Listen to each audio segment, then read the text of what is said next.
জামাতে ভোট দেবো, কিন্তু জামাতের সাথে যদি এলসিপি জড়াই থাকে ভোট দেবো না, মোটেও দেবো। সব বিএমপির জায়গায় কাটে বিএমপির দিয়ে দেবো, সোজাসুজি কথা।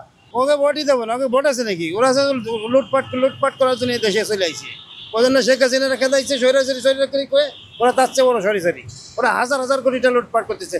16-17 বছরে যত কোটিটা লুটপাট না করছে তার চেয়ে বেশি কোটিটা লুটপাট করছে 14 মাস। ওরা খুব খারাপ। জামাতে ভোট দেবো, কিন্তু জামাতের সাথে যদি এলসিপি জড়াই থাকে ভোট দেবো না, মোটেও দেবো। সব বিএমপির জায়গায় কাটে বিএমপির দিয়ে দেবো, সোজাসুজি কথা। এলসিপি বিএমপি হাজার কোটি গুণ ভালো, কোটি গুণ ভালো। এলসিপি কোনো দল নাকি?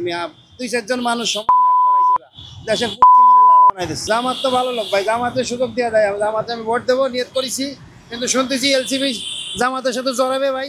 এলসিপি জড়াইলে আমি আগেও অনেক মিডিয়ার কাছে বলেছি, এলসিপি জড়াইলে আমি জামাতে ভোট দেবো না ভাই।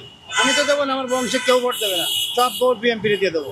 কারণ এরা খুব খারাপ। এই যে 5 কটা চাকরি বাকরি পাইছে, এই যে ছাত্র নামে যে কটা নতুন পোশাক করে চাকরি করে না, এরা মাসের 3 দিন ডিউটি করে, প্রত্যেক দিন 1 থেকে 1.5 ঘন্টার ডিউটি করে, আর মাস শেষে বেতনটা উঠে নিয়ে যায়। বাবার টাকা খায়, আমাকে সবার টাকা খায় ওরা। আর অথচ আমাকে সাথে বিনা অন্যায়তে আমার মিটারে তার শেষে আমার চাবি নিয়ে গেছে। এরকম প্রত্যেকটা গাড়িওয়ালার সাথে, রিক্সাওয়ালার সাথে দুর্ব্যবহার করে। এরা ক্ষমতা পায়নি, তাই এত পাওয়ার, এলসিপির পাওয়ার দেয় এরা। আর যদি এরা ক্ষমতা দিয়ে হয়, এক্ষেত্রে আমাকে 12 সব কটার বাইরে হেলাই দেবে। এলসিপি জড়ালি জামাত একদম মানে কি পচা বসে, এই বাঙ্গি পচা বসে না, তলমুজ পচা, ওইরকম পয়সা, ডিম পচার মতন পয়সা যাবে এলসিপি যদি জড়াইতে। কারণ এই কোন উপদেষ্টার ভাই 90 লাখ টাকা দামে গাড়িতে চলে, বাড়ি নাকি একটা বাঙ্গা টিনির ঘর।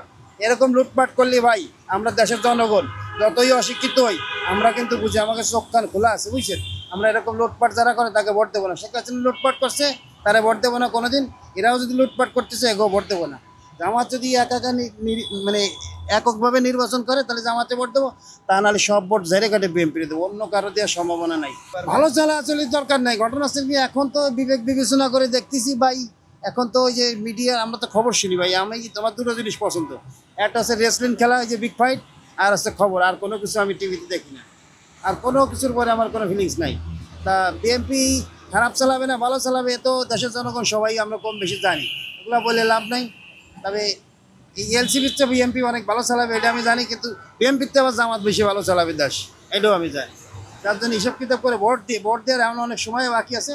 হিসাব করে ভোট মারবো, কারে ভোট দেবে এখনো ভালো করে চিন্তা ভাবনা করে বেনি। একে স্বভাবের জন্য বলতেছি, বিনা কারণে। আমি রাইট সাইডে থাকার পরে মামা কোথার কসম, আমি রাইট সাইডে আমার মিটার ছিঁড়ে ফেলাইছি। আমি পায়ে ধরাচ্ছে বেশি পায়ে হাত দিই নাই, তার চেয়ে বেশি অনুরোধ করেছি আমার চাবিটা পর্যন্ত দিন। এই এখনো দিনই আমার চাবি। এই দেন আমি তার ছিঁড়ে জোড়া লাগাই, তাই আমি গাড়িটা চালাই বেড়াচ্ছি। এরকম 100 গাড়ি চাবি নিয়েছে 65 দিনকে রাত্রি। ওই যে বললাম না, গপতে মাসে 3 দিন ডিউটি করে, 1.5 ঘন্টা করে ডিউটি করে। এইগুলো তো সরকার ফলো করে না, ডাক্তার ইউনিভার্সিটির লোকজন ফলো করবে না। এগুলা বিএনপি আসলে এগুলো গেটি ডক টেনে সিরিয়ালাই দেবে। এই জন্য ওরা বিএনপির বদনাম দেয়। খালি বিএনপি একদম খারাপও না।